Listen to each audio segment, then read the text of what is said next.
representing the people who selected them, affordability with the district's wish list. Our kids deserve the education we can afford to give them, not the most expensive education. Give up the idea of this punitive tax. Thank you for listening. Have a copy. Art Berkey and Anna Smith.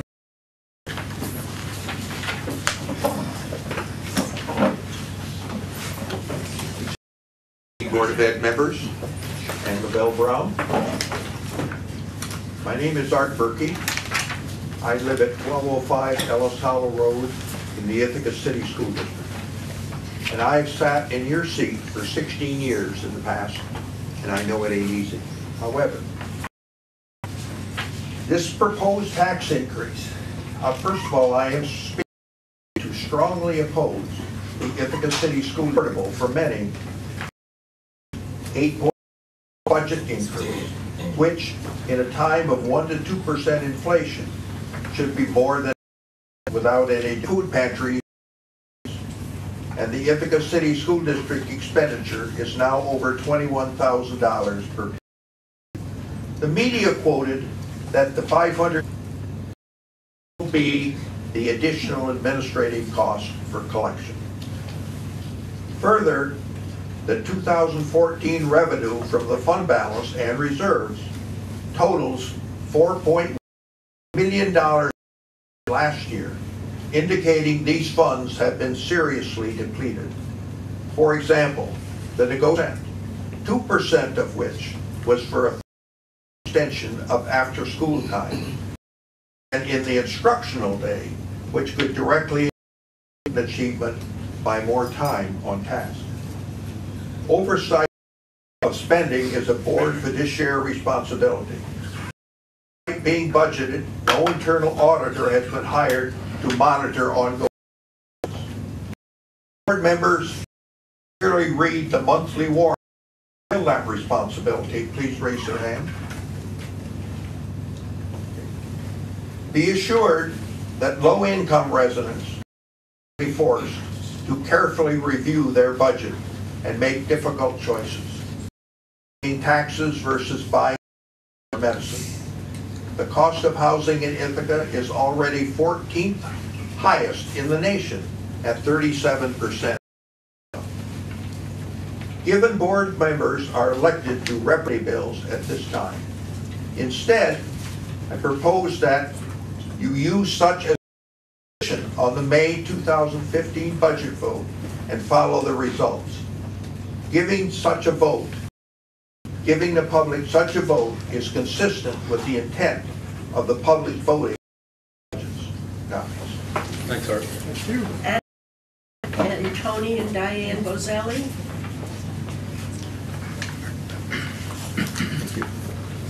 She's good. Good evening. I'm Anna Smith from the town of. First, I want to thank the board members for all the work and the time that you put in as board members.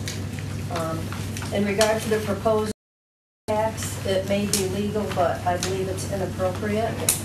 If the board or the school district needs money, I think it should be what the rest of us do. Necessary expenses, we sell things to generate revenue. I suggest you sell your rock climbing wall maybe, and I suggest you shed administrative costs. The board is unable to work within a budget, and as Mr. Everly Bradwell said in 2011, this board should remember that it's only federal taxing authorities district.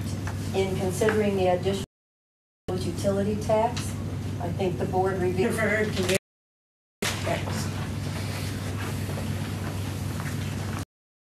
Hi, I'm Sally Van Orman. I live at 327 South Albany Street. It's a family-owned home since 1926. My grandfather was curator of the DeWitt Historic, $14 million. This means in addition to the regular school property tax we already pay, this new utility tax will stand alone.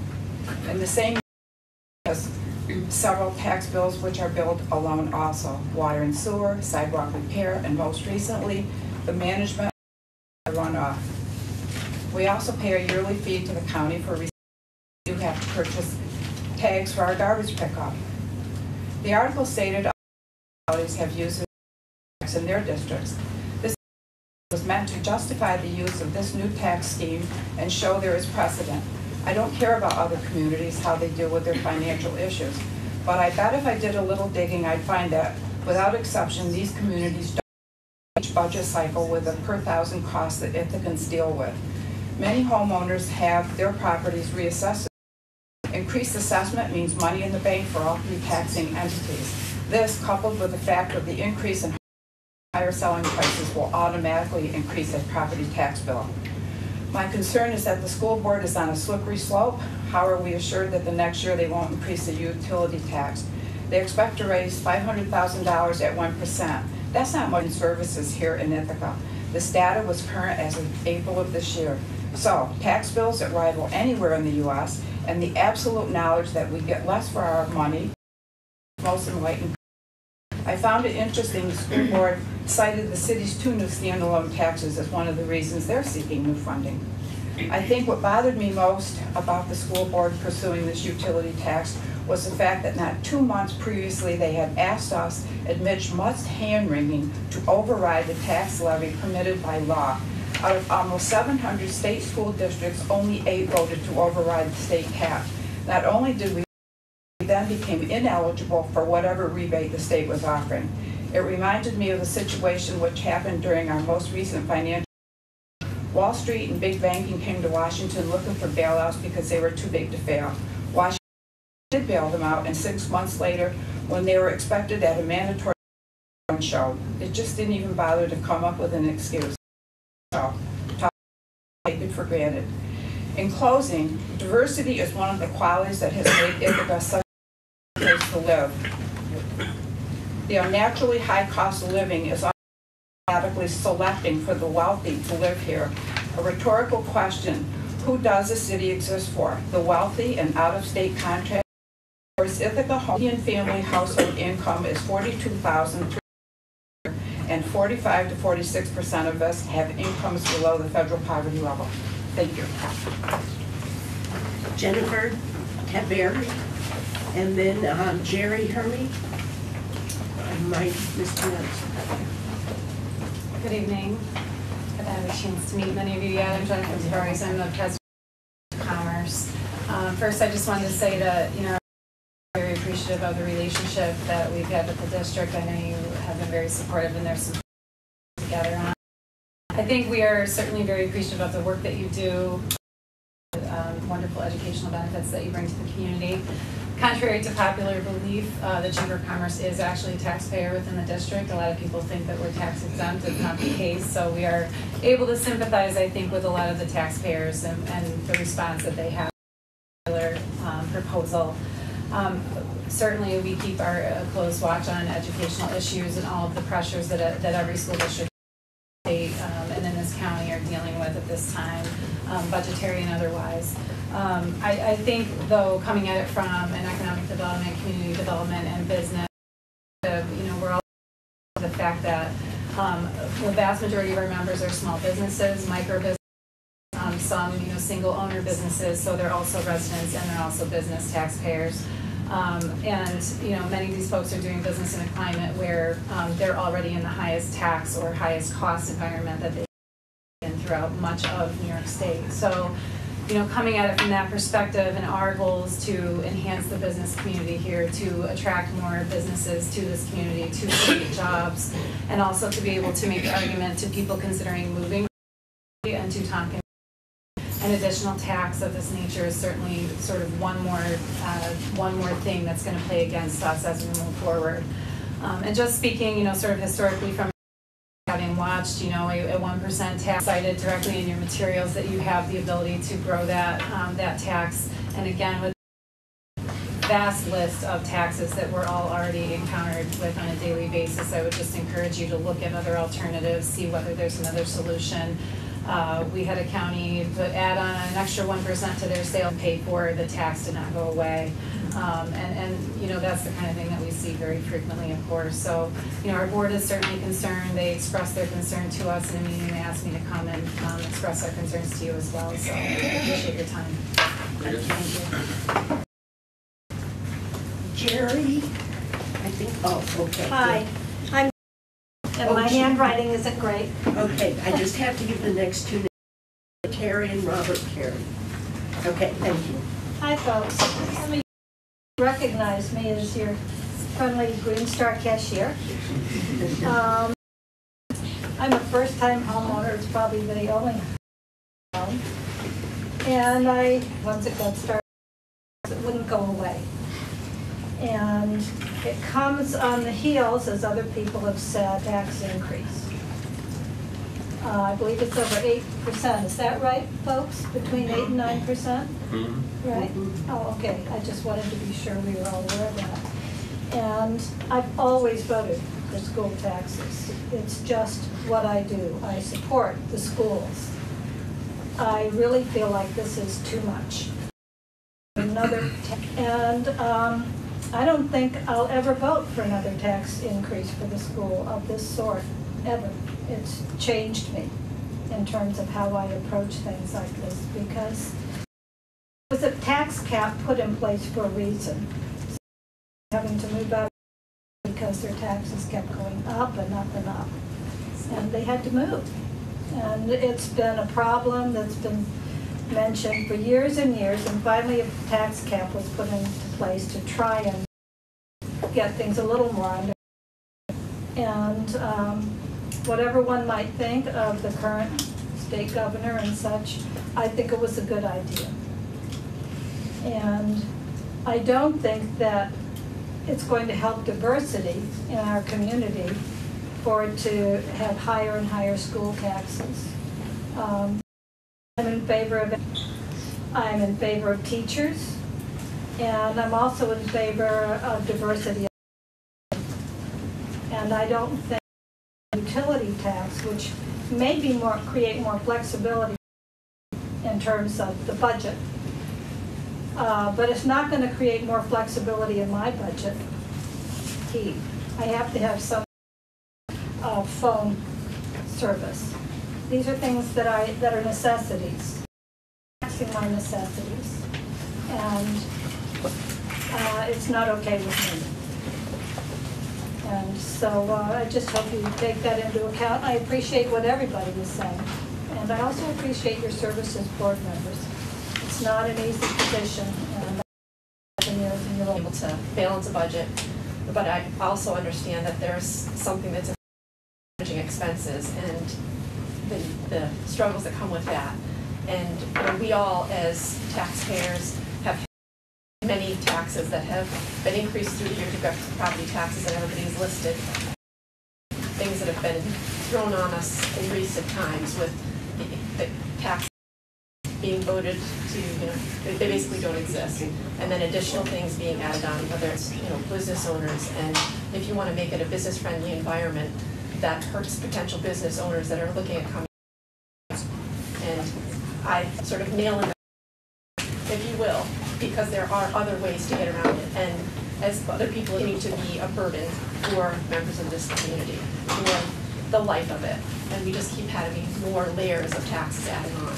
So I would urge you to look at any other option and reducing expenses and ways to get to the same goal than going to this and resorting to this measure. Thank you. Thanks. Robert Terry.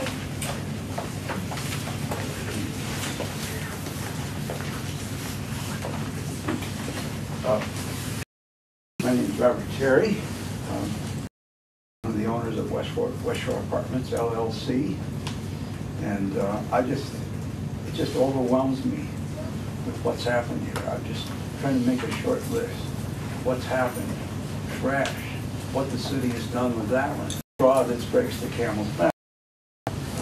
And then, of course, the latest one is rainwater. Because it rains now? Give me a break. Where is this community going to stop? I've been 60 years. And this has just started snowballing in the last few years. And I've owned the business for 50 years. I just feel like it has to stop. And I appreciate you listening to me.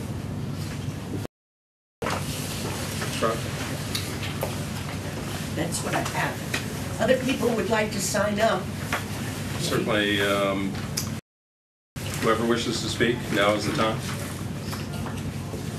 Come on up and give your name. Judy Max will take it down. Obviously we have to keep everybody that speaks, but you're going to be recorded anyway. But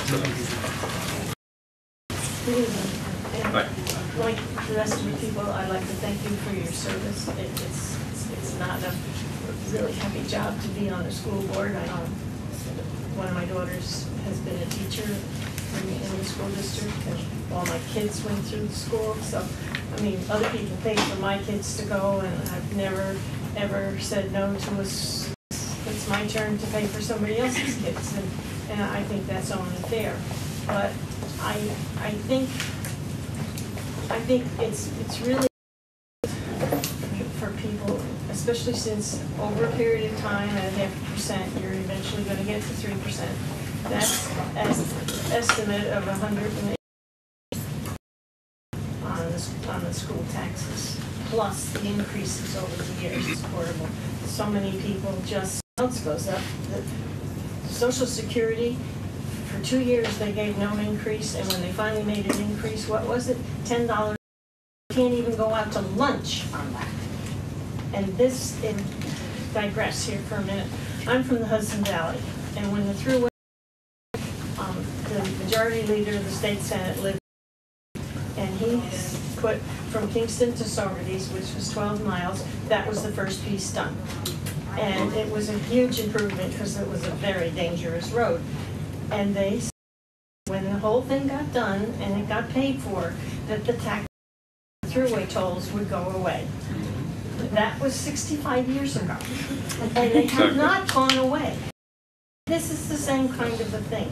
And in a community that only has 40% of the people paying 100% of the taxes. We've had a few discussions in finance. We are not voting on a utility. Both state representatives for the past few weeks. If you're, we how angry you are about the utility tax. We are equally angry at Albany regarding their taking of state aid destined for Ithaca and putting it to New York City or elsewhere. It's a big deal. It's been going on for 4 or 5 years. $20 that was destined for the school district went elsewhere in the state. So that's a big deal. That's what we've been struggling with. Much of the reason that we had to the voters and asked to override the levy limit. We have the limit throughout the history of the tax levy limit to override it because of the gap elimination adjustment. Cuomo's way to balance the state budget, not our budget. And sorry, Henry, but it has a big impact on what we do locally. And so that is, so we will discuss, our local issues as we get into our meeting. But certainly, that the state has not made good on its promises through its foundation aid formulas for all upstate districts. So it's an issue not just unique to Ithaca. $1 million is gap elimination tax levy limits years ago. So we are in uncharted waters here a bit, but we are determined to the high level, high quality. We are pretty much determined to ensure that all kids have the opportunities that I grew up with in Ithaca. I am a Ithaca. I grew up in Ithaca. I still live here, and not certainly all of us on the board are well aware of how taxes affect everyone in the community. We are not all wealthy. States of America, republic for which stands one nation under indivisible, with liberty and justice for all. Well, very good. Welcome, everybody. We do have a full agenda tonight. And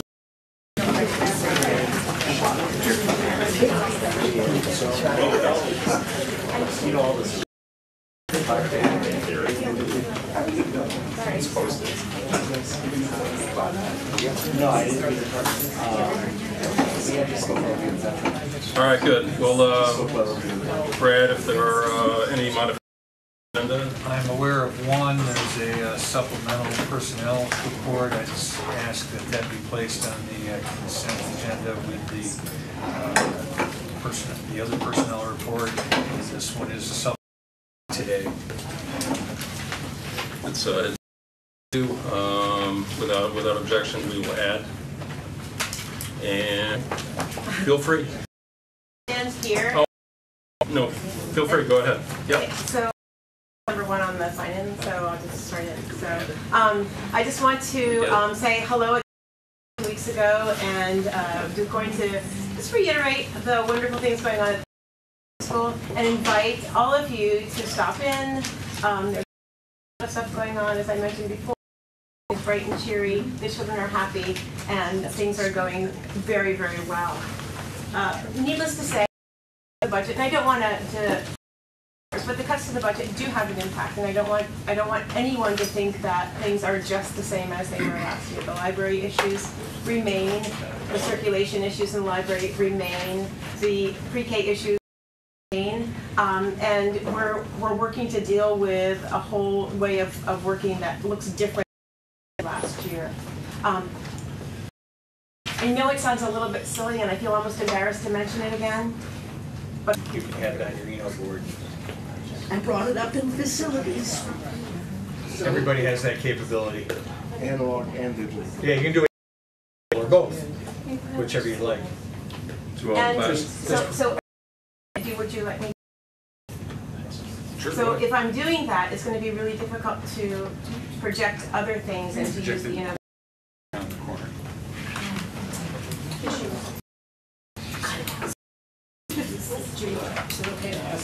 And Ryan Harrington. So I wear a lot of hats in the district. I'm a member of the ITA. I'm one of the vice presidents. I'm a teacher of the Cuba Heights Elementary School, first grade. I'm a technology mentor. Outside of school, I'm a volunteer firefighter in the village of Cuba Heights. But one of the other hats I wear at Cuba Heights Elementary School is I don't know what my official title is, lead teacher of the program up there. We, for the last few years, have about a $24,000 budget to serve somewhere in the neighborhood to 50 of our neediest students, many of which come from the west side of town and get bused because of zoning over to Cuba Heights. These are some of our neediest students. Many are for day because I wanted to get the ball rolling. We usually start extended day. Every school does it a little bit differently. We have about 9 teachers who do get paid, not the contractual hourly rate, but a different hourly rate of it's an extended days tutoring rate. But they're volunteering their time in a sense, getting paid. But I touched base with my principal and just asked about on this, and he's like, "Oh, well, I just received an email saying that is going to be 3%, maybe. So I'll keep you posted about that." And so then I met this week. I talked to him, and he said, "Oh, well, good news. It's only a 25% cut, which is 25% of the kids that we can 25% less uses the same bus." And many of the kids are co-enrolled because the tutoring only lasts for an hour, we last for 2 hours. The kids get a snack during this, and everyone talking about cutting budgets and saving money. I've been communicating with Denise Agati about, because we've been using POs for me to just go and my bonus card in hand to go to Tops and purchase snacks. We try to do protein. So at any rate, I mean, that was just another one of those things that I was under the impression last year when the budget came out and all those documents came out that this was something that was going to be preserved for our neediest thing about.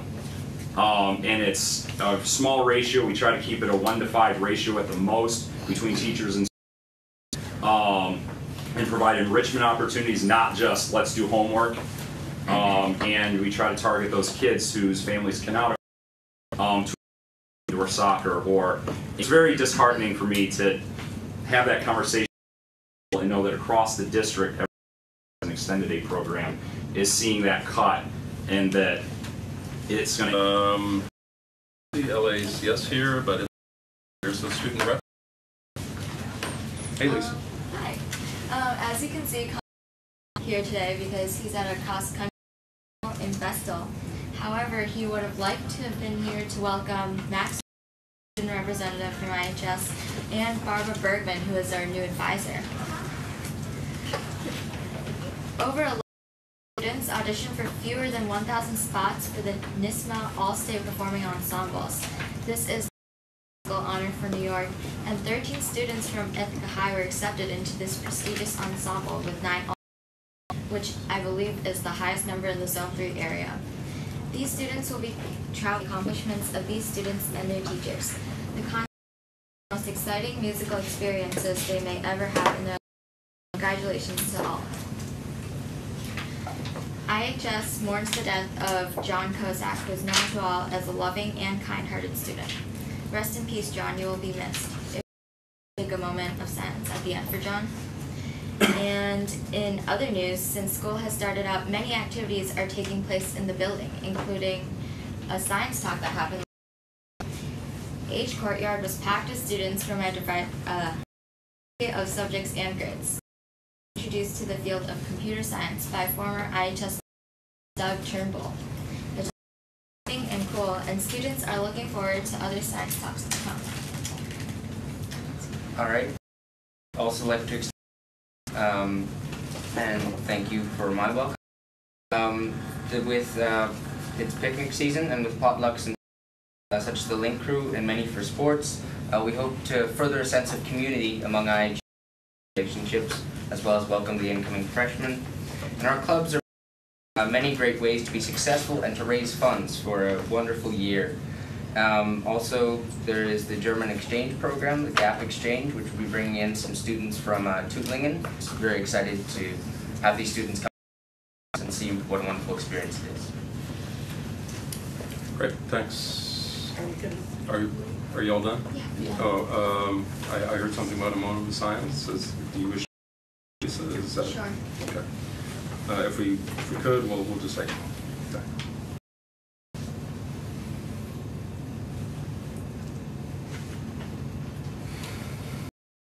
And thanks, everyone. Appreciate that. Thank you, Ithaca High. Board responses at this time. Anyone? I'll move the consent. Second. By Pat, anything of notes? Again, we can note contributions. I see the Target Foundation is making 2 different contributions that are here. And also the James and Julie Boeheim Foundation, I see making a 6 donation, so we appreciate those. And that is Judy Max's favorite basketball coach, is it not? Oh, well then, is that how we got it? You would? No, I would like to know how we got that. Well, I'm glad your favorite coach is generous. For those who don't know, Jim Boeheim is the coach of Syracuse basketball. He has a foundation and does, I think, does this to a variety of causes, one of which is, I'm sure, inner city educational services. I wasn't at the finance meeting. Can I know anything more about that? We're actually putting them on this year where we have not in the past. For your information, these are ones that in the past we had not seen.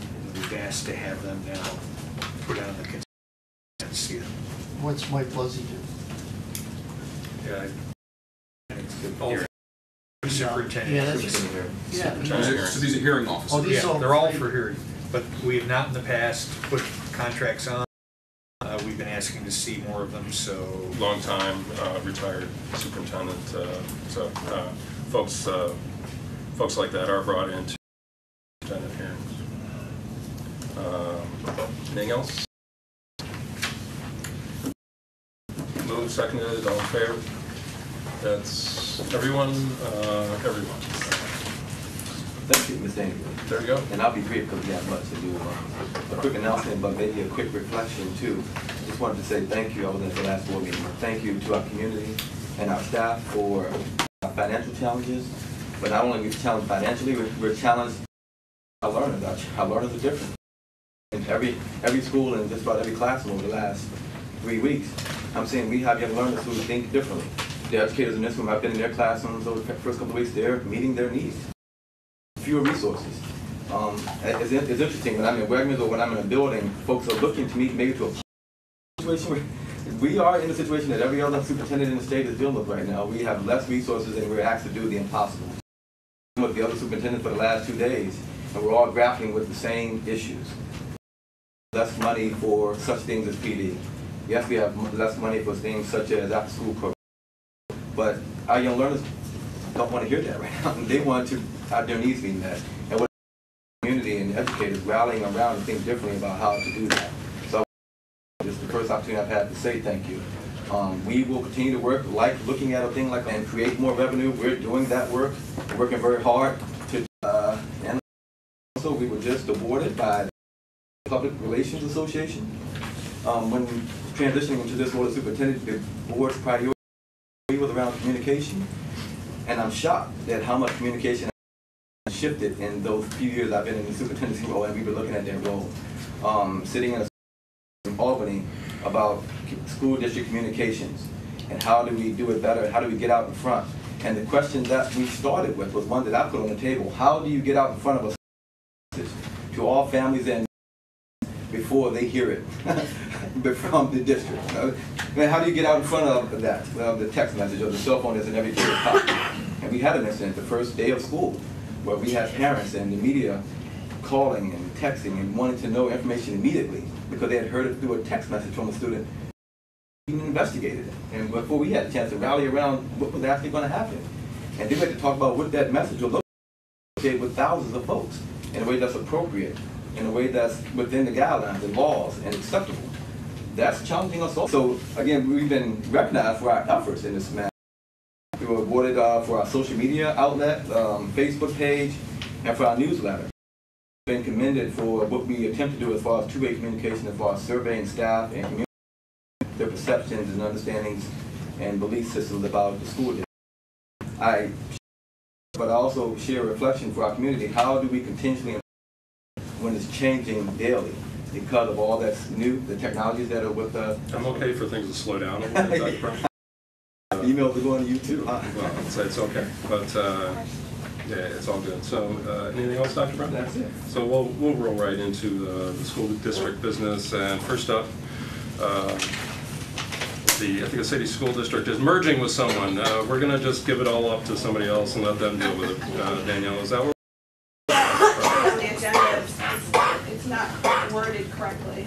But I am here to talk about mergers for athletics for winners. The first merger I'd like to talk about. I don't know if you guys are one at a time. That's not on the agenda, is it? No. No, Danielle, I think we... Wording mixed up. So, it's not girls. No, girls hockey is next. But it's not with It should be EAC in Montessori. instead of with. So Danielle, you're going to walk us through the mergers that are being proposed tonight. Yeah, better than last year. It's improving. But there's a worst case scenario that if many girls would like to come up for the team, that we would need a few to add to our roster. And the third is more of a discussion about merger. It's, I guess, quest, but it's kind of in its infancy. I've had many track athletes approach me last year about us creating a winter indoor track team. We're one of the few AA schools that do it. And Owego just got in touch with me this week saying that they're open to the discussion of us having some of our with them. So that's Interesting. I guess details. Where do we start? Wrestlers. How many wrestlers are you? Oh, okay. Right now they've said none, but they want to make it open just in case. Yeah. Hockey. How many other girls from outside the district are you talking about? I think 3 right now. I think. I know you don't know. Right, exactly. Like last year, we merged with many schools, and we ended up having 4 girls out of that. 3 of them were seniors, and all 3 of them obviously have moved on. Of those young ones to come back and specific individuals, really just merging with the athletic departments to provide the opportunity if the kids wish. Right, if the team needs it. We may not even need it. Her ideal numbers are 18. If we had the 15 that possibly could pass the selective classification and try out for the team, we could be at 15, and we might need one or two. Young women from other an opportunity to try out. Right. No, there's not a guaranteed spot, but have an opportunity to just try out, and if we needed them, we would accept them, and if we didn't. So carrying on that conversation for a quick second, that all Ithaca City School District students would make the team regardless. Right. They would not try out. Right, exactly. And then for wrestling at the modified level, We have 6, I think, modified wrestlers. Wrestling is a sport that we have low numbers of enrollment, so we're trying to encourage more wrestlers to wrestle. So we. Yeah, for the possibility, currently they're not for a particular athlete, but just Right. for the Just saying possibility. we're open if they wanted to come wrestle. And then back to hockey for a second. I understand some of the schools that can you tell me the list of schools one more time, Sure. please? Trident, Trumansburg, Lansing, and Orsett.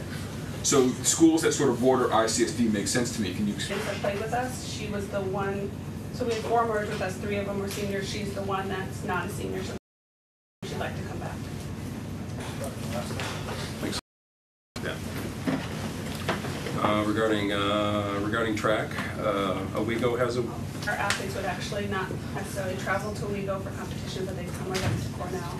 And the coach and the superintendent are open, especially in their school district, are open to have athletes join them so they can also compete. Interesting. Is there? Go ahead. So I've just given many of the concerns we've heard tonight. I just have to ask about the cost. Are there any additional costs associated with opening up either wrestling or women's hockey? Any additional costs? Buying more uniforms, there's no needed. I'm trying to think what I spend on hockey. So not raised at all. But when they come in from other, their districts don't pay us anything. It's a courtesy. If students were to run at Owego, we would not have any additional from that. Right.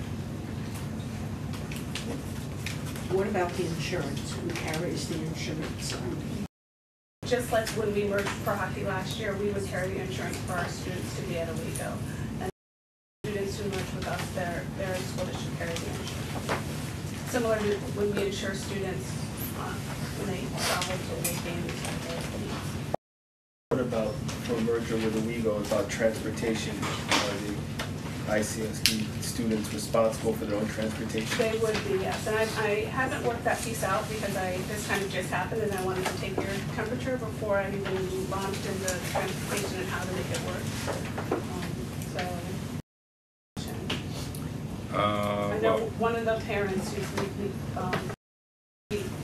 student and parent that's really interested in merging with We merge with Owego, that's families would be responsible for that.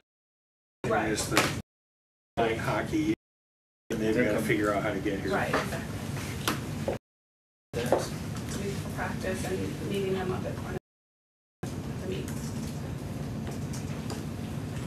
Plus, question, I just would recommend that we vote on these separately. That each one is opposed to as a package. And you're asking mergers tonight. You take 3. I'd like, it'd be easier. I mean, still has to go to their board, and so they might say no, or, this is just kind of early in the process, but I'd have to come back next board meeting and re-ask, so. But if you guys want to table it and wait, then that's fine. Actually to your request, but I want to respond to Pat. When I think about here and wherever else I've with young people, I'm thinking about which sports allow kids access if they want it. So I would love to see at some point, if this is even possible, get some sports have high potential to send college on scholarships. So for every that sits there and talks to me about a 1% raise on their utility bill, if we can prove as But if we could show them that they're saving $200,000 on college tuition because of what we do here for their children athletics program, I will sleep fine at that. So I just wanted to say that for all of us. In many ways to think about people's comments about what we do with property values here with moving kids on to the next level. I don't think anybody doubts that, because we're known for our academic excellence, but in terms of our equity and some of our goals, I think we forget sometimes the importance athletics have here in terms of keeping kids programs and moving them on to poor people in our community who don't have $200,000 to pay for excellent education. I actually do recognize the crucial central role that athletics play in the lives of many young people now in college and throughout life.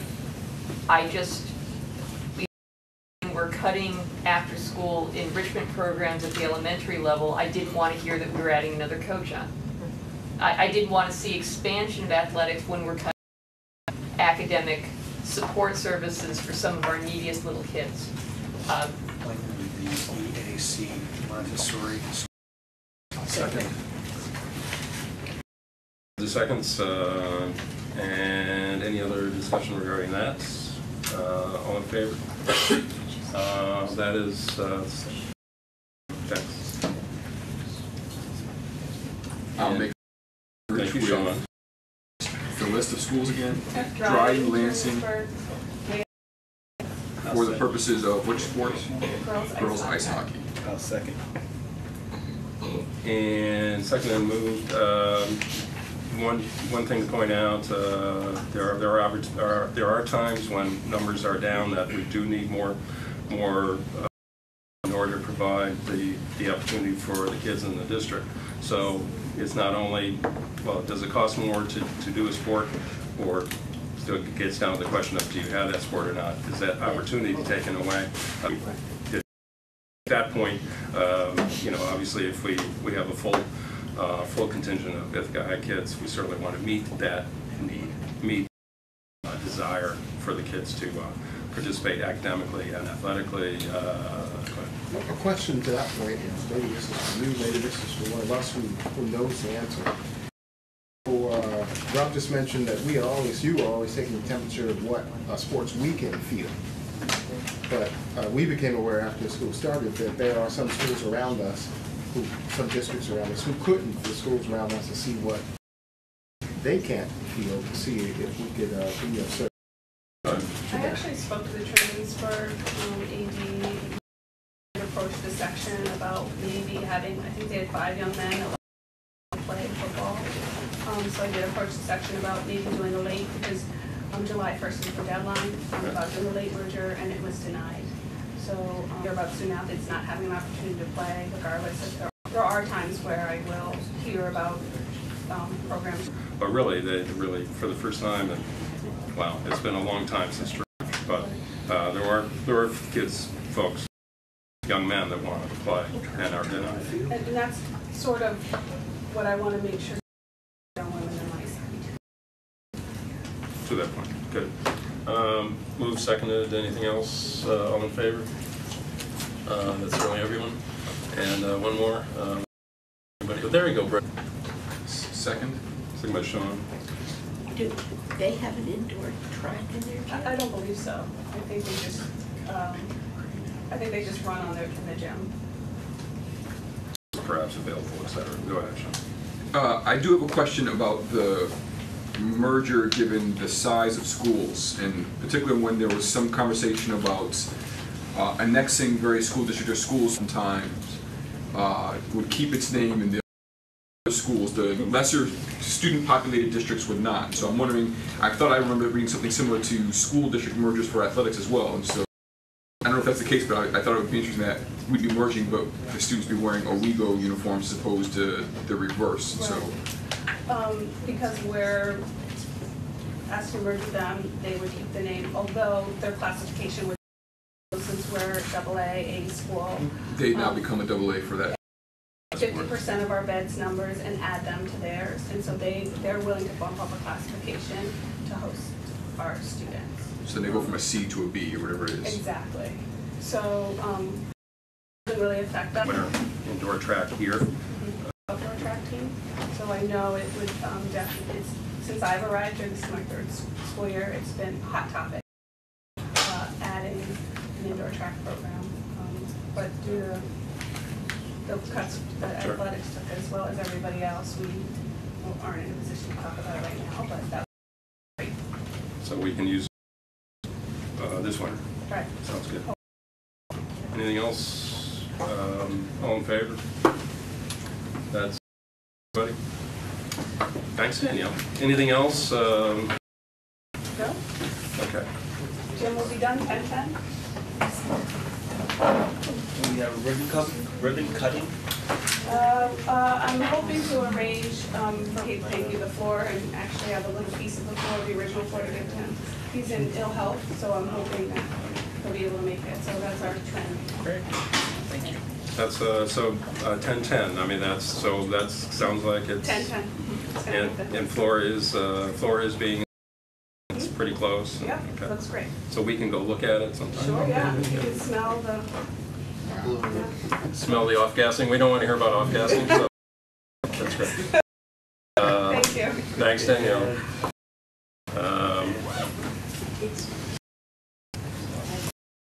Brad, well, we'll keep going. This is a board meeting anyway. We don't have to have the superintendent in the room, I don't think.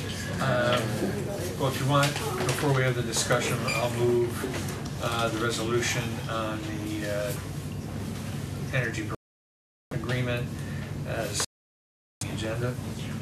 Friends from Train here with us as well. So where are we? Well, and Mandy might as well, that'd be great. We're at a point, people remember we've been working now for a little over a year on getting together on an energy performance contract. We've heard comments about what are we doing to save. Here's one of those things we're doing to save money. In this case, you got to spend to save the money, but the way the state has the energy performance contracts set up, anything we do, we have to save at least what we spend on it. In this case, we're actually going to save some more. We've been working with Train. We've been working with Plan together now, and we're ready to have them complete the design phase on that and go to the education department with it for approval and for us to next summer. Is that correct? But they'd like us to approve the contracts so that we can move on to the next step and contract documents for the project. And we've seen some charts, those ready to go up again tonight. I think there have been some minor changes, but not significant from the last time we saw these. Sarah, do you have new charts? I have charts from previous. I emailed them to you 3:30. I have them on a jump drive. Great, yeah. There are two people. We'll take a short technology break here. No, that's fine. Short technology break. I mean, if I outline as to where we are and where we're headed, I mean, it'll seem like a lot. I mean, we're talking about borrowing somewhere in the neighborhood of $10 million here. Understand that the way the project is set up, we will save the principal, the interest on the debt, to do that and get additional savings beyond that. I hate to steal all this thunder, but that's the idea behind the project. There you are. So that's exactly the time that I was here. We had presented the findings of for about a year and a half worth of study in the district. And as these days, it's very difficult to balance a budget when the state has pulled funding that you do. And the Commissioner of Education, some number of years over, did recognize that school districts needed creative ways to address this building infrastructure and provided for opportunities for districts to look at energy efficiency improvements that could fund themselves from existing budgets. So in effect, and spend money and write checks to the utility company, you would put that money back to these utility bills and that sort of thing, but they also for the district. This is a summary, and there's really, at the last meeting, the board, after our presentation, the presentation of agreements or contracts to move if they so choose. There was one item that was still in question, and we have since worked with the administration and staff in the district to remove the boiler efficiency upgrades that were slated for Enfield School District. So the cost did come down a little bit from where it was at the last board meeting presentation. And this is sort of the recap of upgrades are being done in each of the facilities. We about those in a fair amount of detail, but in the general, maybe with lighting, it's upgrades district-wide. There are for the stadium. There are some LED lighting upgrades in areas of high burn times, corridors, in some of the facilities, and other various lighting upgrades to include occupancy sensing, daylighting sensing, things that the light that still the state's requirements for lumens for the purpose of student-occupied activities. Building envelope improvements to building insulation to replacements, all of those things that you would need to do to tighten up a building so that you don't have heat losses, heat gains in conditioned spaces, and thus conserve energy. Water comes to the bathrooms, and I know from past board meetings that we've attended that there are some maintenance, some deferred maintenance that the district has been trying to keep up with and stay on top of. And within this project, complete bathroom renovations. However, we have targeted some of the more troubled areas as much of an improvement as we can. And then generally the water fixtures, we can affect the amount of water consumption. Not only water consumption in terms of the units of water that are used, but also that it takes in the case of hot water to heat up those BTU and that go along with the water conservation. Window replacements I mentioned with the building and enhanced control strategies. So the district has some systems currently connected with the boiler plant, central plant, air handling system, classroom, environmental control systems. These things will be expanded upon and leveraged again to provide tight buildings that are not occupied, they're not being used. Conditioned space, they would go into a setback or setup mode, those kinds of things. Strategies, one of the things we always try to do is to make sure that that space, occupied space, never has too little ventilation, but also never has too much ventilation. Ventilation, air from the outside, bringing in fresh air to a space, which is required by the state education department, New York Energy Code, etc. So there are going to be a number of control strategies across to better manage energy consumption and a connection with the utility meters so that we can monitor grid to move forward with this. So generally, I think we have upgrades to high efficiency style boilers. So we take boilers that might operate today at 70% efficiency and replace them with the 95% efficiency range. Pool area improvement. In the pool area, the environmental control system has been problematic for the district. Space conditions have been unacceptable to some of that area and its occupants as soon as that upgrade is made. And then kitchen improvement. There are a few spotty, these are sort of the one-off, but there are trick appliances to natural gas, a fuel switch to a cheaper fuel source, and other locations where we while cooking using the appliances, but they don't need to operate all of the time, so we can cycle those fans off.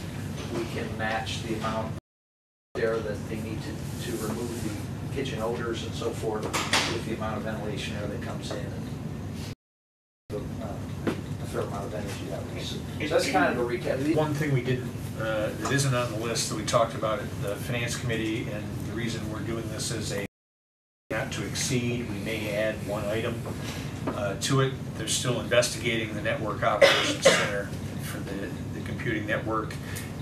You'll recall that it's in this building right now, and what was temporary about 10 years ago.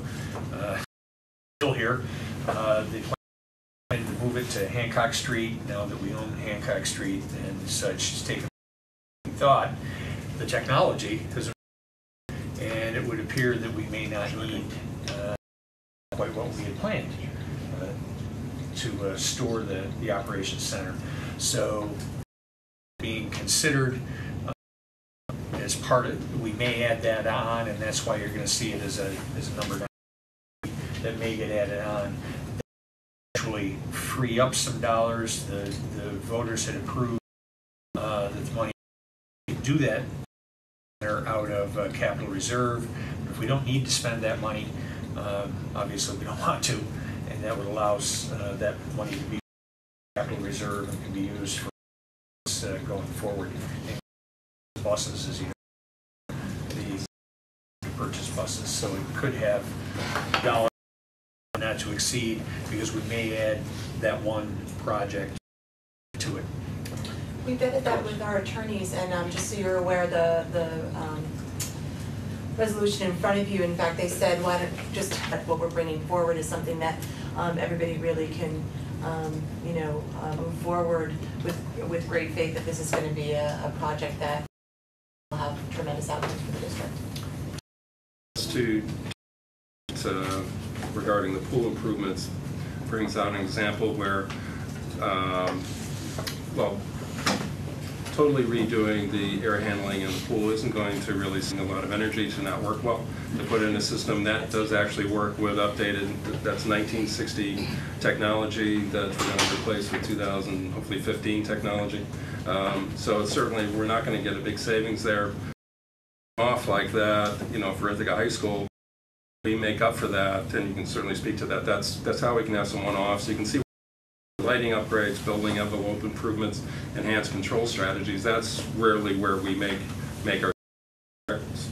Yes, it is. In fact, I have another spreadsheet or performer that I can put up, which I guess that's segue into. We're able to. Right, we're able to make much needed improvements and really, really improve the space, but it's got the total package. That's correct. So this, I apologize, it's always difficult. Years worth of financial projection, one page for everyone to look at. But behind the energy performance contract is that it needs to fund itself over time, and it's comprehensive to fund. Leverage items, energy conservation measures that would pay for themselves very quickly with those that maybe have a longer payback, but to address the maximum number of building needs for the district on a budget neutral or cash. So the aggregate of all of those things that we talked about, which are of quicker payback items and longer payback, quicker being lighting, those sorts of things, being heavy metal, boiler replacements,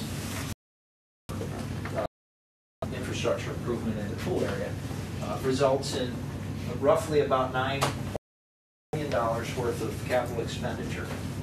So if you follow out an energy cost making any of these improvements, then an energy cost post upgrades to the buildings, the result of implementation of this program of there's about $500,000 a year of energy savings that you would realize, and that needs to be guaranteed according to the state's regulations by the energy service company who provides this program. So it is backed by train and by state statutes. And we've also identified with the district another $60,000 worth of savings. That comes with a variety of maintenance and deferred maintenance and repair expenses and are connected with some of these, the pool area. There will be an additional cost burden of $1,000 a year, so some maintenance and operation expenses goes away, but some comes back in to maintain and support new equipment that goes in. And as we follow, we've got annual lease payments for this expenditure of $866,000. We've got energy savings. We benefit to the district, and then after we look at it over the issues that you've been facing with the costs for the district, whether it be in the retirement system, healthcare, reductions in aid, and the things that incentives that we have applied a consolidated funding application with NYSERDA. As the program gets implemented and we verify that those building improvements have been made, then we'll follow through with the NYSERDA process back to the district. That's one time. Percent of the debt service will be aidable. That obviously is determined by your financial advisor, and it's a conservative look at financial projections. Stayed under the 18-year simple payback. It has to pay for itself over an 18-year life, or the useful life of the equipment. Useful life of the equipment tends to be much more, maybe 30, 40 years. These assets, boilers and heavy metal. But after 8, it turns out to be an 8.9-year simple payback. A lot of work can get done. Really is better than budget neutral. It generates positive cash impact to the district. And if you have any questions, I'd be happy to answer. I don't know about Chris, but I want to walk through it again to make sure I have my mind around it. I've been doing so the finance a little fuzzy for $6.5 million improvements to almost every building in the district. And in doing so, in the first year, we'll save $500,000 just in energy costs. As our building will be much more energy efficient. So as we're trying to look at what we're paying back, we're already going to be saving money of $500,000. We're much more energy efficient and all. With that being said, the lease payments that we make and to finance this project are unbeatable. It's 60% roughly, 58% the following year. Correct. That's correct. So the payments will be aligned with there'll be times such that they begin the same year that you will be able to receive debt service. So you take the savings and the aid revenue service is the cash benefit to the district. So after undertaking this, that the district can expect to have, so everyone can understand, if I understand, Train guarantees the savings, and if we don't reach the savings, then you will write us a check. That's correct. That's correct. So the way that the program is structured and the way that the Commissioner of Education set up the rules such that it had to be delivered and have to be verified before you have any debt service, and before so that basically all of this will be done before it costs you a penny in terms of the annual budget and debt service now full of cash, and so the savings will be realized immediately. And then that's an ongoing program that lasts over a 15-year term. In fact, that's one of the things that is a balance there, but then the state allows you to receive some aid on interest as well. It's just the way it's aligned. So you pay it off a little bit quicker than what the 18 years. Sure that we all understand the process. Typically, when we issue bonds, spend money, we ask the public, we go to referendum and ask the public to do so by law. That's a contract. This is it, correct? Yes. And someone is going to sign an initial. That's why it's in front of me. They created this exception for the energy performance contracts. Right. Just so that's clear for everyone. Anyone who's been listening and watching all along, this state law, yet again, this is how this process is conducted. Correct? Yeah, I think in effect, it's these expenditures that offset our annual budget. They're expenses that have already, in effect, already been off voters. I mean, it's money that's already in your budget. You're just going to take that money now, instead of sending a company for energy that you need to purchase, you're going to take it to improving your facilities, I guess, is maybe why the state's structured. That's a good way to think of it, and a good way to put it. Other questions? Been to meetings regarding this. Some fair amount of board members had a chance to get for approval once we authorize and go ahead. Correct, and they not only review the plans and specifications, ensure that everything aligns with building code, proper design practice, their own architects and engineers, but they will also review the energy audit, the energy study, ensure that the calculations and the savings projections made are also defendable and should be expected. So a lot of check. CERTA will do that. The State Education Department does that. We've had third-party consultant involved in the energy audit, as well as the district's own architect, Hunt, who has been involved and will be involved with the submission to the state for the plans and specifications. I just want to reiterate again, Sean's question, clarification is, we've gone through a process similar to this now several times to get these massive projects done. And if folks in the public don't understand, then they will come here and ask us after the fixture, just because they aren't following. Thanks for taking the time to do this, in case it comes up again. And we're always ready to improve our facilities, 1 million square feet, yet again. Many of our buildings within the district had big upgrades through the biggest bond. This is not replicating what we did before, seeing the results of that. We saved a lot of energy bills when we redid, no point into it, big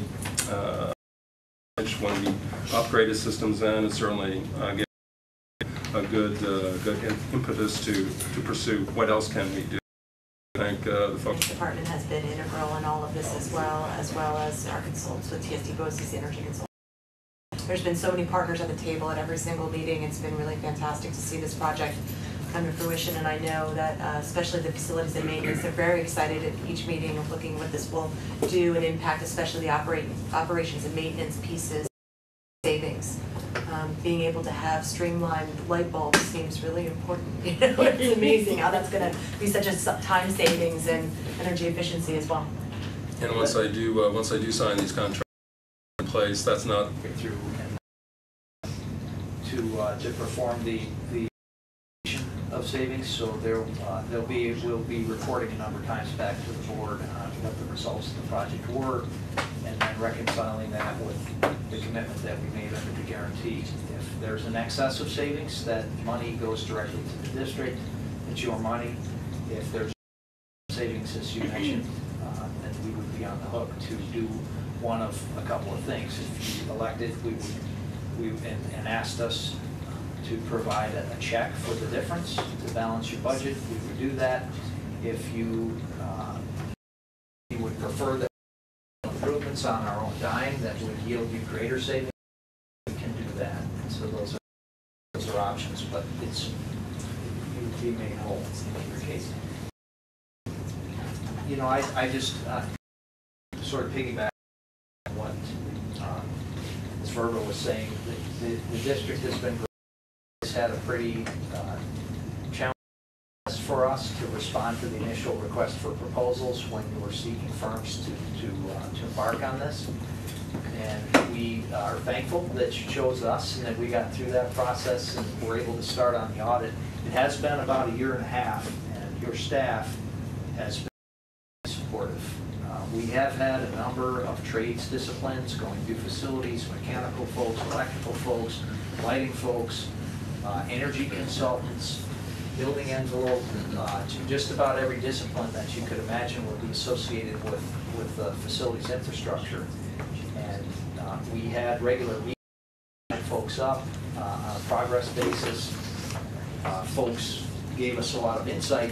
We didn't just look for things that was portion of this.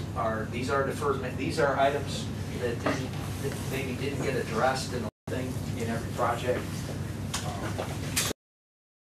Needs it and draft mutually beneficial language to go ahead with a program like this is key, and it was great. So we're even going to say nice things about attorneys. I mean, it's like wow, yeah, that's but we appreciate that. And on the face of it, even with all the energy, I've been on the board 9 years or almost 9 years, and even with all the energy efforts that we've made, we can still apparently save 30%.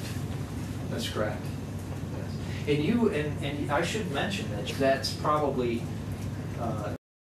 as much as anything to do with the fact that you just completed a relatively large capital project and a lot of your infrastructure. However, you spend a very large seven-figure, sum of money on utilities. So, yeah, that's true, and that is typical. And we have metrics of BTUs per square foot, things that we measure against, and then we'll benchmark in the future against other districts. So the other question is in terms of the guarantee from Train that we'll have that kind of savings and we'll have that kind of, well, which lines is our guarantee? Is it a guarantee 15, 18 years? Is it an annual guarantee that's trued up? That's a good question. So it's an annual guarantee, and what is guaranteed are kilowatt hours of electric consumption, kW reductions of electric demand, and therms of energy that are guaranteed. And then this contract uses your current rates today to determine what dollar value would be, so we can make projections. So we're not really guaranteeing the dollars.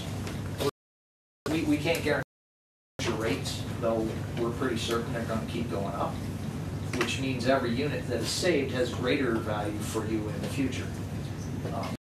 Really, that's this is sort of hedging your bets on future costs and future budget from the utility, which is all local share money of those utilities, and reconcile that for you at the end of, and we'll do that multiple times just to continue to prove this.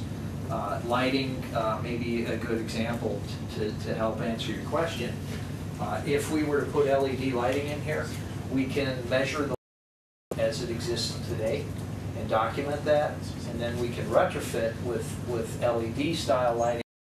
We can measure, and from that we can draft an actual measured wattage reduction.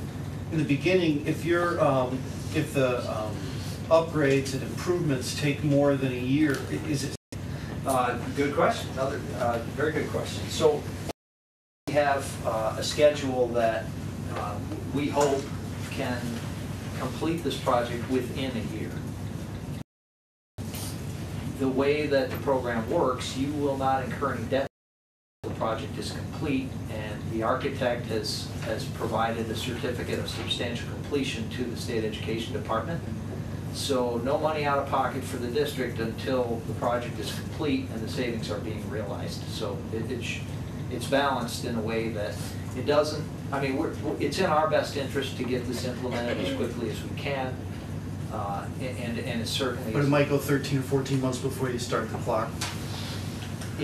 Well, so months from now before we would be able to begin physical construction. So we're slating this for next summer. And then from that time, it's probably 6 months to a year of construction. And I apologize, I don't remember what the exact projection was on the schedule. So that might run into 2016 a little bit, but it's mostly 2015 work. And from the moment we start making improvements, you will see savings. Those are called construction period savings, and we haven't taken credit for any of those. So we're looking at the savings post-project, year 1, 2, 3, and so on. But you will see as you garner beneficial use from each efficiency measure that's implemented, you'll get a savings for that. So. Anything else? Brad, we've moved. Thank you. Long process, but we're good to go. We're also good to take a break for whatever.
So Dr. Brown, thankfully, at this point, we're going to talk about students for a few minutes, and that's a very nice thing to do. Oh. Well, thank you. Just I'll stand so we can all see. We put some data and some slides in here. We're going to go through some, spend about 10 or 15 minutes, and then open it up for questions. Last year, we were about where we are with accountability and achievement. I continue to be very proud to live in a community that really values achievement and accountability. I'm honored to serve from my perspective, defines achievement, and really going after accountability in a different, very, very transparent way. And tonight, we're going to talk about where we are today, and then where we still have some challenges and some things. We look at multiple measures. Last 2 days with my colleagues from all over the state, and we spent 95% of the time talking about one indicator.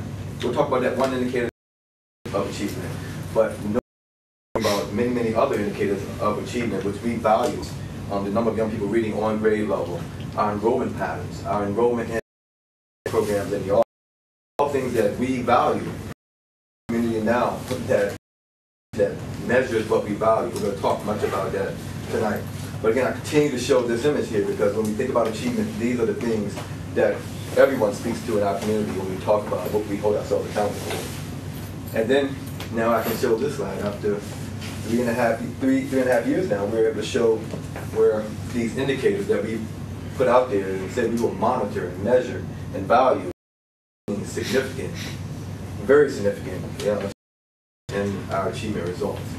A graduation rate, and that number 90 in the coming months we hope to share a new number as we get our information in about graduation rates, and we're anticipating that number continuing to go up, which again is one of the most remarkable shifts in graduation rate data in our country. Discipline, you'll see our reduction in discipline referral, and we talked much about how co-curricular enrollment is up, and enrollment in our higher level and AP course offerings are up as well. One of the things when we talk about accountability, what I'm very proud of, Lynn and some other many folks who have helped with this, we have a very transparent way that we track our achievement metrics. I was asked today, and doing it that way, I think our community has shifted from just looking at 3/8 test scores and using that as the indicator of achievement and looking at multiple measures across our board priorities. Just a screenshot of that balanced scorecard approach. And I forget Judy Maxwell's face 3 years ago when we said we're going to do a balanced scorecard. And I didn't know what it was going to look like. All I had was a piece of clip art. And he looked at me like, you whispered to someone who was next to you. I forget who it was, but you whispered, what's a balanced scorecard? Anyway, we know, I hope folks now know what it looks like. And from my perspective, it did what we said it would do. It shifted the conversation. And it showed us where we and what we're doing very well with multiple measures. Here, just have a series of tables. We can look at this data in many, many different ways, but I'm asked often. I was asked in Wegmans just last week about discipline, and I've been speaking about this often. We talk about the levels of engagement, and that's part of our mission to educate and engage. I've been saying, with the implementation of the Common Core, the level of thinking that's embedded in the Common Core, young people and educators, we respond in different. They were going to be engaged one way or the other. They were going to be truly engaged with the Common Core. They had to spend some time in schools and school districts all over our state. What was happening in our classrooms, not just in Ithaca, but in other places as we implemented the Common Core. And unfortunately, I've seen a lot of rebellion. The level of engagement when interacting with a different standard. Not in Ithaca. When I look at this table of districts not to be named, their numbers have skyrocketed up, because young people are retreating in rebellion with the implementation of Common Core. From my perspective, we're seeing these decreases because our young people are now engaged from strategic compliance in our classrooms, and that, from my perspective, along with some policies, along with some belief systems, along with some relationship building, is a kind of number. I showed you the middle school, significant. And then you look at attendance, another indicator from my perspective of you see this number here represents the number of whole day absences. Yes, it looks large, but we have a lot of young people in our district too. So we think about the number of days absent for every young person. You're looking at the number and how it's shifted over 4 years. 4% co-curricular enrollment. Our community, we all value co-curricular enrollment. And I remember in 2000, my first when we first shared this information, we saw these numbers. You know, we had 43% of our young people participating in a before-after-school program in the arts, athletics, and now we're seeing where we are today. And you'll see the type of percentage in to do a modified sport, and rarely do we cut. And that's led to the kind of significant shifts that we're seeing there. Training our coaches, shifts with how we train and support athletics, curricular enrollments at facilities, bringing on support. All things we've done over the past 4 years have led to this kind of a shift across the board for all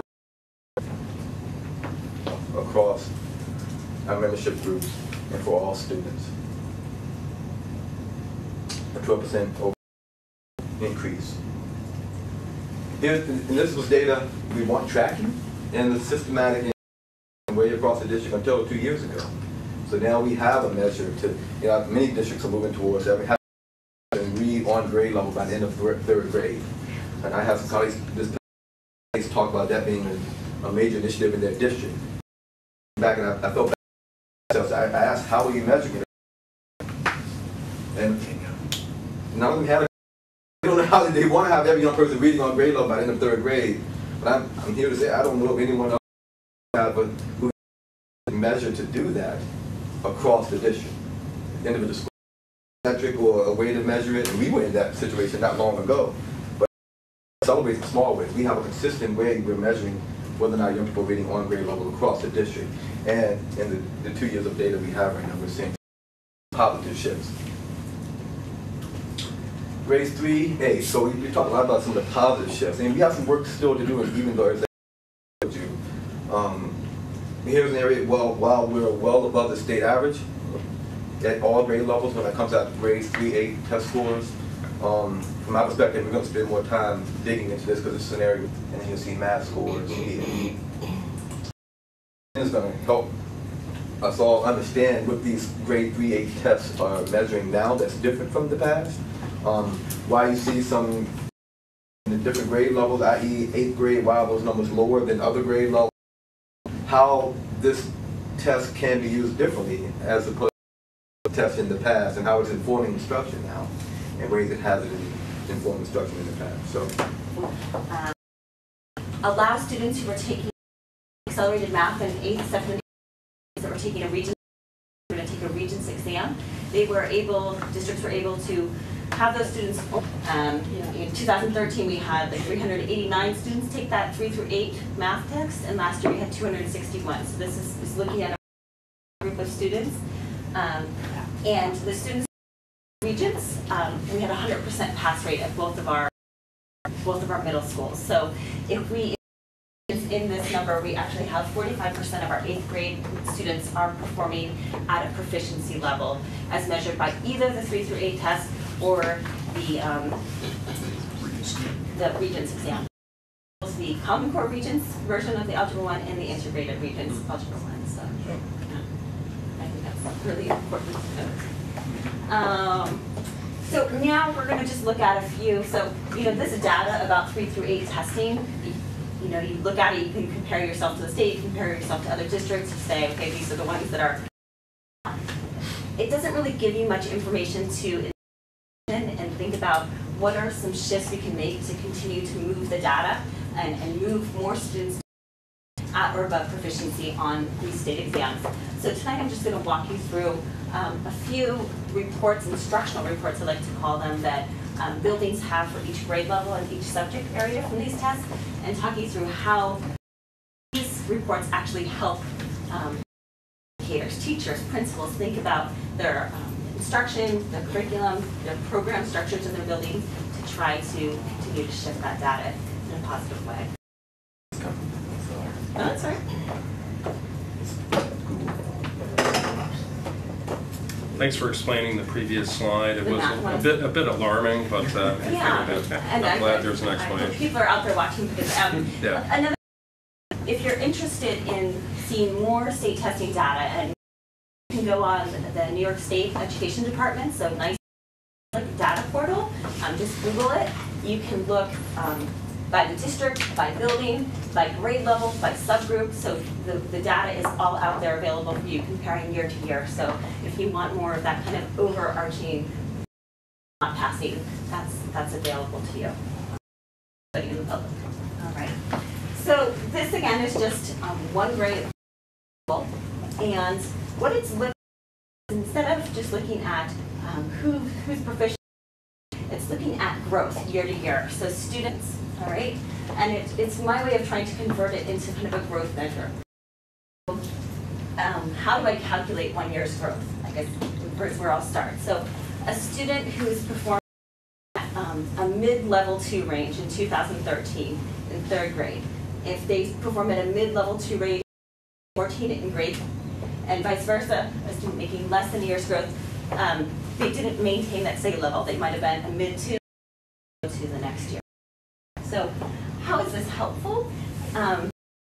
If we're talking about our students that are not meeting proficiency currently, those students that are more than a year's growth year to year, they're on a trend line, right? That eventually they're going to meet that proficiency or exceed that proficiency if we can continue to keep that growth rate going.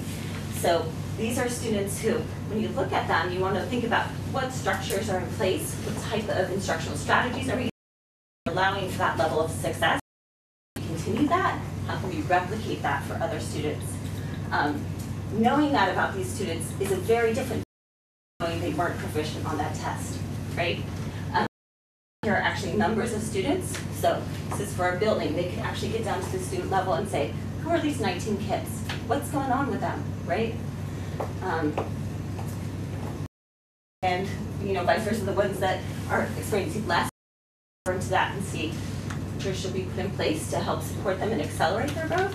And these kids too, it's great they made a year's growth, but if they keep on that, I want to look at these kids and is it an after-school program maybe they're a part of, or what it is, what's going on for them. So it doesn't give you anything until you dig deeper. Sure. But I think also I think about morale too with staff, and how do you come to work every day, continue to do this really hard work, right? See this, and you kind of like that something to hook into and say, we can do this, right? And continue to improve. At the same time, it's really important to look at for those kids that are proficient, right? So those 3s and 4s.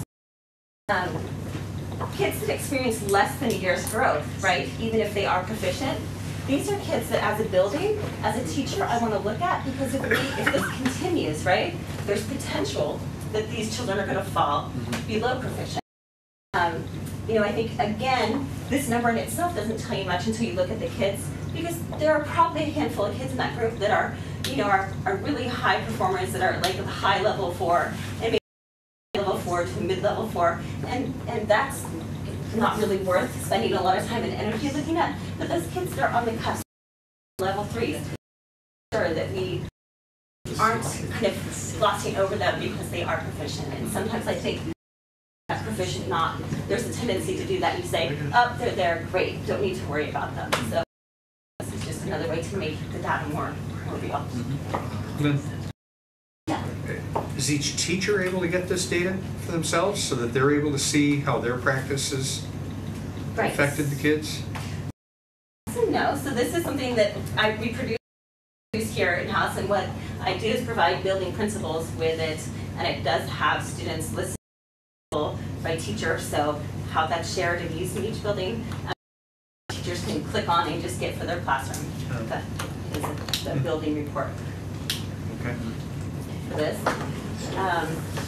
What this is showing at correct by standard on the test. So in just saying, instead of pass, fail, right, looking at out of the total points possible in a certain standard that's being assessed on the test, how many points students in that school earn.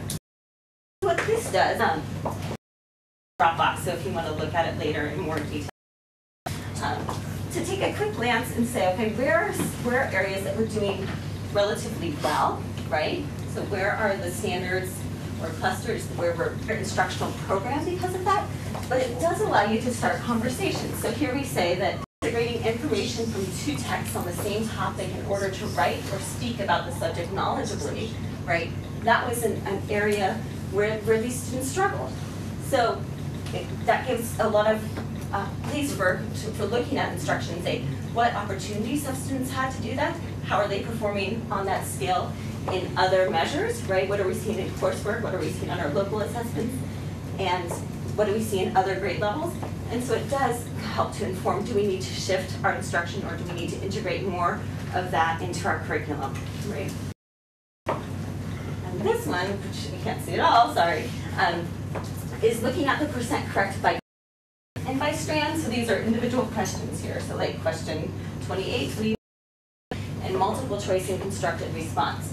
And it looks at building, district, and the region altogether. So building, district, and the region. And what this does is allows the school to kind of see, does our pattern kind of match the district and the region, or are there areas where we're like very different, right? Either we're outperforming the district or we're way below. Because those are areas where you might want to didn't get, right? Or why did this when nobody else did. So this data is what we get from the RIC, yes. This is looking at a standard, and these are multiple choice questions, and these are constructed response.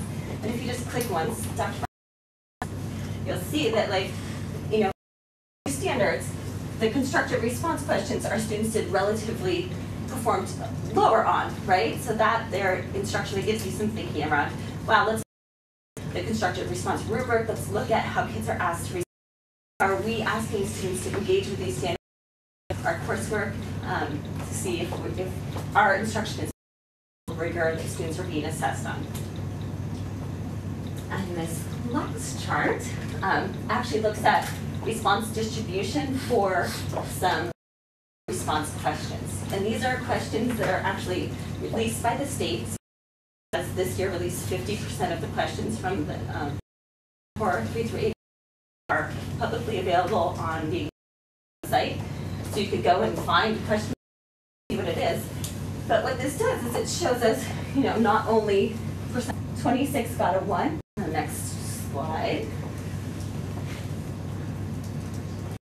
Actually look at the rubric and think about what is the difference, what makes a level 2 response, right? Are students doing in a level 2 response versus a level 1? It really helps you start to think about what are the things that need more opportunities to engage with, what level of work.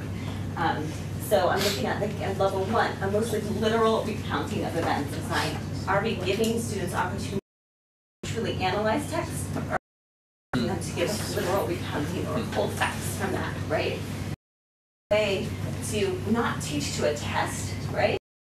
At our instructional design, think about how are we asking our students to engage with the content that we're teaching them, and it's going to increase their achievement on these state exams, but also make them better writers and thinkers. So, no, I just who is scoring points? Is this within the district? Does it go to Albany? So this year for our ELA exams, we used a vendor scoring. So it was a company in Long Island that scored all of our tests. Our math was scored in-house in district, but there is, considerable and inter-reader reliability that goes into scoring. So whether we do it in the house or not, scoring kind of training that you go through, you have to pass a kind of scoring calibration test before. There's a read behind process, so scoring them. Have questions? Well, I'm sorry to banter back and forth. I guess the application of this is so key to me. So take this information, which is valuable, and apply it to benefit the students is my biggest concern. Yeah, so I think that comes from teachers, right? Our PLCs, our principals, our instructional leaders engaging in these types of conversation, building level, right? And not only looking at just data, but then looking at data about what is the work that's being put on students' desks every day, right? And how does that either support what data or does it contradict, right? And where we're seeing gaps in performance, how can we redesign either our lessons or the tasks that we're asking required by the Common Core. In ways that we weren't able to do it before. Yeah, and I agree. I just am trying to understand because there's a delay in information. So do you catch That's another thing. the prior child, the future child, you know? So. Right. Far less, data is far less stable than it used to be. I mean, it was. It is, and to have these instructional reports and item analysis data available to teachers, they before school started, principal, so that's huge.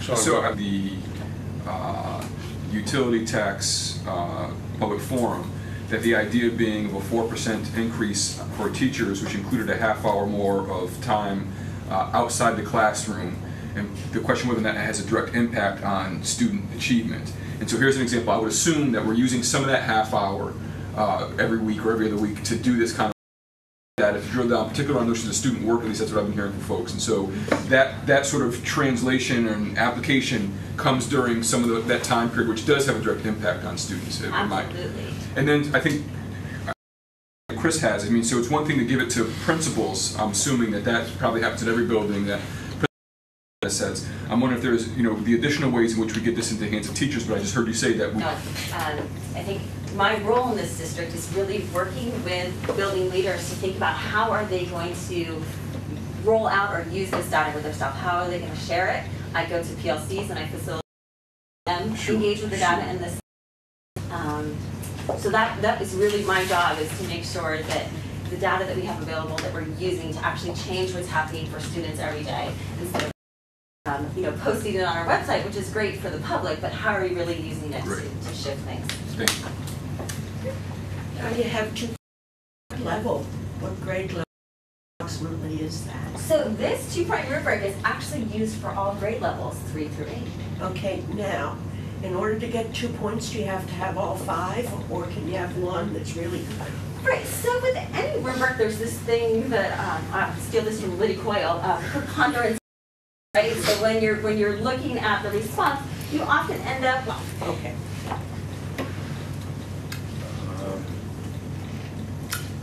Any other questions? But go ahead, Larry. Anything else? No, that's all. I just want to share examples. No, that's great. Anything else for Liddy? No, more. I appreciate. No, sorry. The other Al. No. It's been a long evening. I appreciate that sort of detailed analysis of how we're using data, since it historically has been one of the things we've been trying to focus on. And to move the needle means that we also have to know where we're at and where we're going. So both the impact on instruction and pedagogy, I think, is.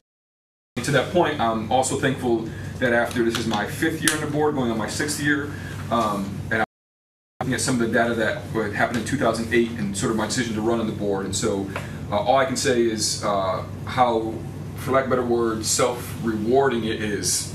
And I realize that's a good thing. I have questions, of course. I'm sure you know, Doc. I'll be hitting you with more positive experiences for young people. And that's all. So thank you. In our Dropbox, if we can get there, that'd be great. Okay, yep, we'll make sure you get it. Sorry about that. Yeah. This is the first fearless leaders say anything affirmative about the state and their attempts to give us information we can use. So that's good. However, I know there's still a gap between this test and some of the assessments giving to our own kids. So can either of you talk about when we might be able to get a handle on what's happening with our students based on the things that we really say are important that we are measuring? Sure. So there are, buildings do have their reports of a similar nature for our local assessments from last year through the Teaching and Learning Portal. So they have strand analysis, they have proficiency rates and so forth. We could try to move conversation around at a future time. Another thing that came up at Curriculum Committee this afternoon is looking, trying to look at to see if there's a between our local assessments and the state tests. So that's a project that I will be working on to see what we can find. So more to come, I guess. Curriculum today, I sit here and I'm happy that we're at a place where we can start to make that. I'm coming from a district We were making some of those courses, and we didn't have a common assessment across the district. We were using some schools that had a good assessment like the ones we have here across the district, performance assessments. And we were comparing those with assessments. We were finding that our young people who were doing well on ours locally, we were doing very well. So we're at a place now, after, what's that, second year of the performance assessment work? It is the second year. Yeah, we can start to make that analysis. And what I like about what we've done here is it's the common across the district, and I teach them. And I think that's helped with what we've seen in the data. Good to hear from you tonight, and then Jay. My question is not In-school suspension. With As caveats. officially with ISS, BOE segments of it, LACS certainly not. okay. And so, and it's not as though discipline doesn't exist, but other ways of dealing with it are in play.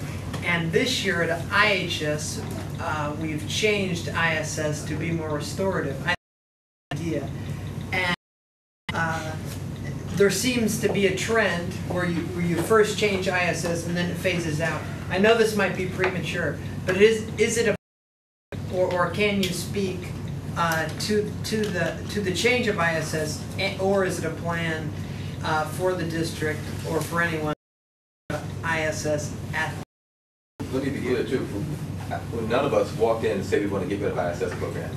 I think our culture led to us minimizing what we do, shifts that have occurred. I know it's a pretend. You go and get rid of ISS for not to write students up, you don't last very long. Right. But we did some other things instructionally that allowed for this shift to take place.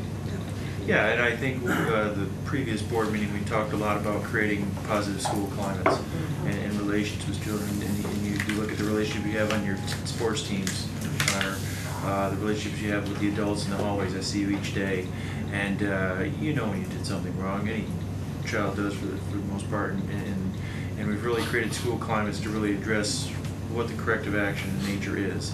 To put a student in school for 8 periods a day, opposed to building the culture and community that we want to have. So I can say with uniformity that grand plan that I'll say that we now fully realize ISS does not work. And so the phase out of that and the restorative nature of our culture and is a big thing to do it. And I think that was demonstrated last week by a number of principals in a panel, and you'll continue to hear that and see that. And Mr. Ainsley said a few weeks ago that it's the students that create the... Correct me if I'm... This is would seem to be sort of a grade focused, so that the teachers are individual students. Or maybe that's in a different setting, not in a VLC, maybe somewhere, I don't know. I think those individual students, yes, and I think especially with that growth data, that's valuable when we start looking at the individual kids and saying, okay, so what was going on for this kid that was experiencing accelerated growth versus this child who wasn't even experiencing years growth? What was the difference in their instructional program or their enrichment program or whatever it was? So that's good. And what about a child that someone is at a 0? And does it then, does this lead to a child getting some extra support?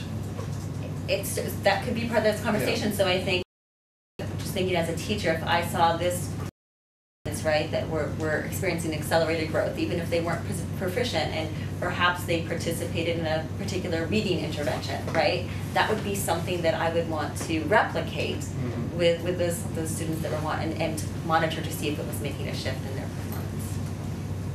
Absolutely. I think that growth data, between different grade levels, you have so many reading teachers, and sometimes you just kind of say, okay, you get an hour in here, an hour. Look, at 5th grade, we don't need support, but where we could really use it is here. So there's a lot of room for informing decisions based on this to provide additional support where needed. Anything else?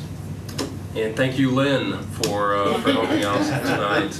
It's been a bit of a long day. We're not quite done, but anything else, Dr. Brown, regarding it? And thanks, Lynn, for walking us through that. Much appreciated work. And one more item, we should spend just a few minutes, hopefully not too long, but we'll, whatever the board wishes. regarding the utility tax discussion.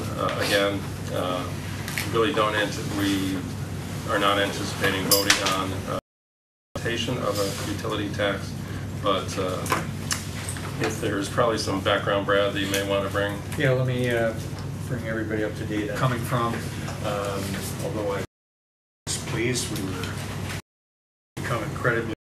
We had 5 board members there yesterday, and a room full of people attending. Welcome to policy, Brad. We have that all the time. Do you? Publicly announced committee meetings. Yeah, we had quite a crowd. It was good. Within the requirements of open meetings law, and there were 5 board members. I did wander in, and I did have to wander out. But we did discuss no time. Go ahead. The utility tax. I mean, just to remind everyone, we're looking at this as a potential, a way to provide us with some additional revenue. Appreciate all the comments from the folks who came here tonight, and I can't believe we've already got their comments, but already loaded, but that's great to say. That said, we're still struggling under the gap adjustment. The one gentleman mentioned that, well, gee, your aid went up. It's an our building aid has gone up 2007 into our aid formula, and it has gone up. Our foundation aid is not. The foundation aid is what we use for basic operating costs of the district. And this year they're withholding $2.8 million on that, and that's what led to the overcap budget, and it leads us to consider an additional tax. We've had the pleasure of meeting with Senator O'Mara and Assembly. Both tell us that it's a priority for them to eliminate the gap elimination. Or tell us it's actually going to happen. It's their priority, but they're just one member of the legislature. Folks there, and of course the governor plays a pretty pivotal role. We don't know where they're going, even though there's a $6 billion. They still are charging us a gap. So that's why we've brought forward the possibility of the utility tax. We're not asking for a vote tonight. There's a resolution in your drop. We can't vote on it tonight anyway because the Department of Taxation and Finance is asked to vet the resolution before we vote on it. So we couldn't do that anyway. We have it there. We are going to ask Taxation and Finance to vet it, so it's still a possibility for us. We need to see where the state is going to go on state aid.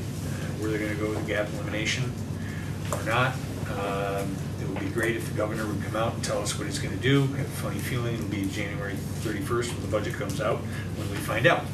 I don't think it'll be before then. We'll get to know what the governor intends to do to lead to the so that's where we are. We've got that there as a proposal. It's an option for us. It does not make up 2 points. Let's be clear. We think it's $450,000, $500,000. We do not see it making up $2.8 million in the gap. But so I should just bring up for the yesterday, the reason we had a crowd, we had a discussion on health insurance. There's some options there. They're subject to negotiation, but we have some options there that may provide us with some fiscal relief on the expense side. I think in some instances it'll be, in many instances, to employees, but that's they need to decide whether it's something they want. But I mean, we've shown how they might get substantially more on their paycheck by taking a different option on the health insurance. So that was part of what we're looking at all the time. And happy to have you come join us, as the crowd did yesterday, to hear what we're doing and bring out suggestions. So that's where we are with the utility tax.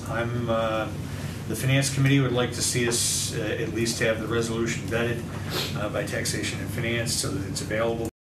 Decide to use it. If we don't decide to use it,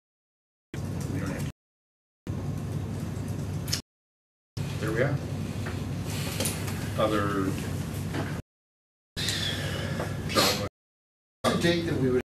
There is no date. If we wanted to make the March billing cycle. But we'd have to do it now.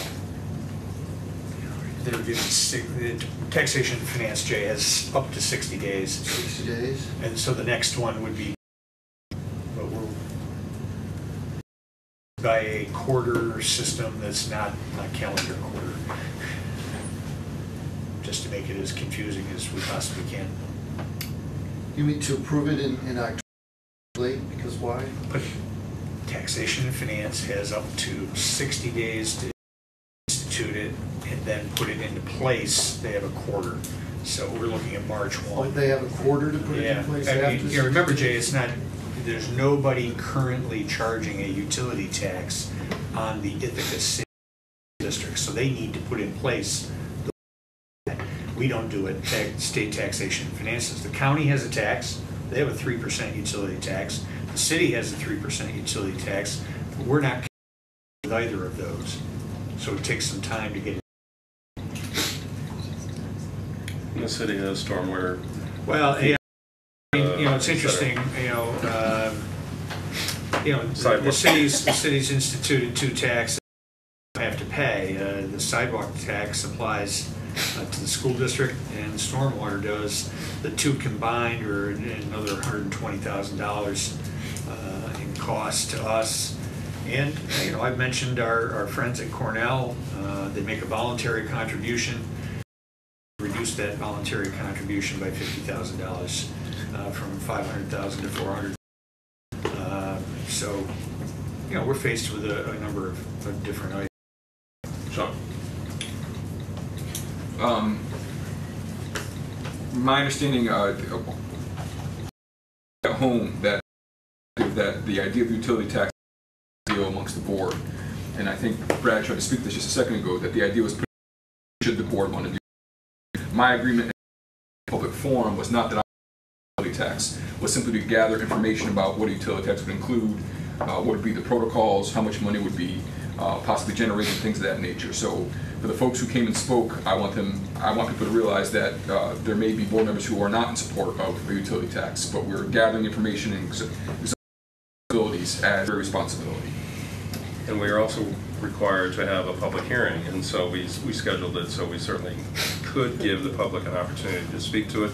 Appreciate that there were folks here to talk about it. I saw the emails. I'm a member, but yeah, we saw those emails, and certainly it was publicized in the press, and glad. Well, I mean, the finance committee is proposing that we wait a little longer to see where we may be with the GEA.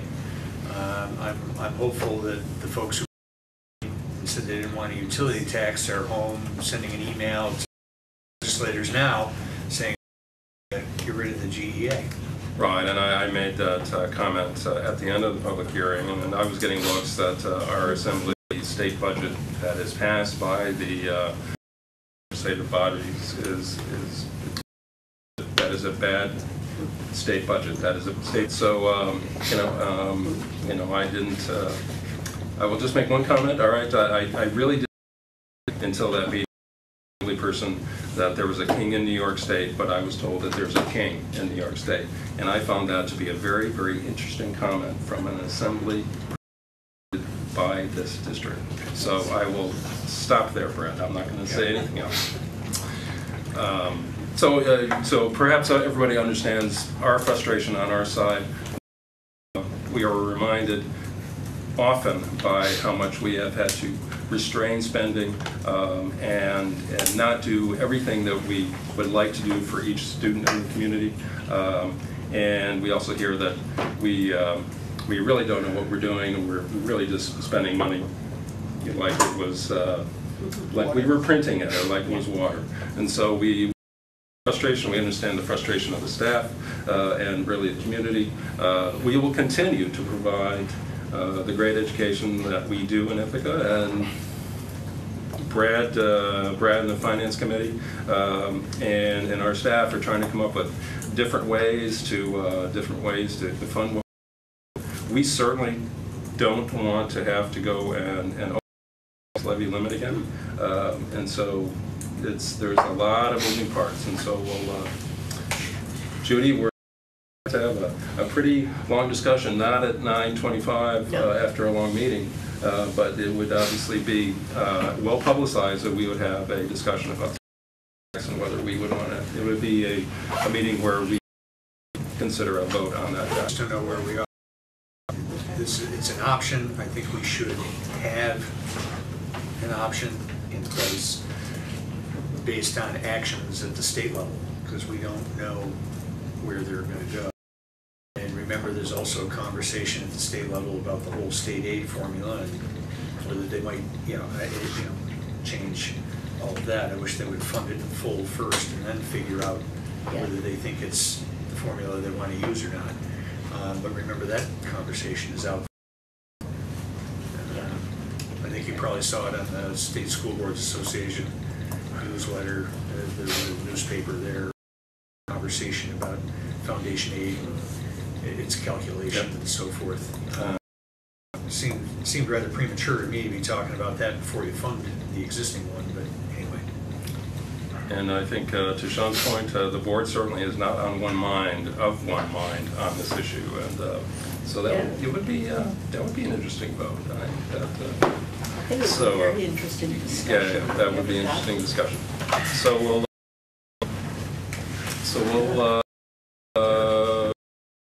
punt it to another day. Is that? We'll be chatting about where the state budget is, what we're hearing from the state.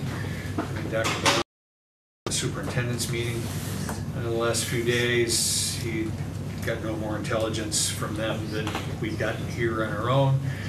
So I think it's going to be passage of some time before it's clear where. Is that fair to say? Yeah. Okay. All right. Anything else, Dr. Brown, regarding? Well, you don't want to talk about the utility tax. We don't need to touch that one. Anything else? Any other business by the board at this point?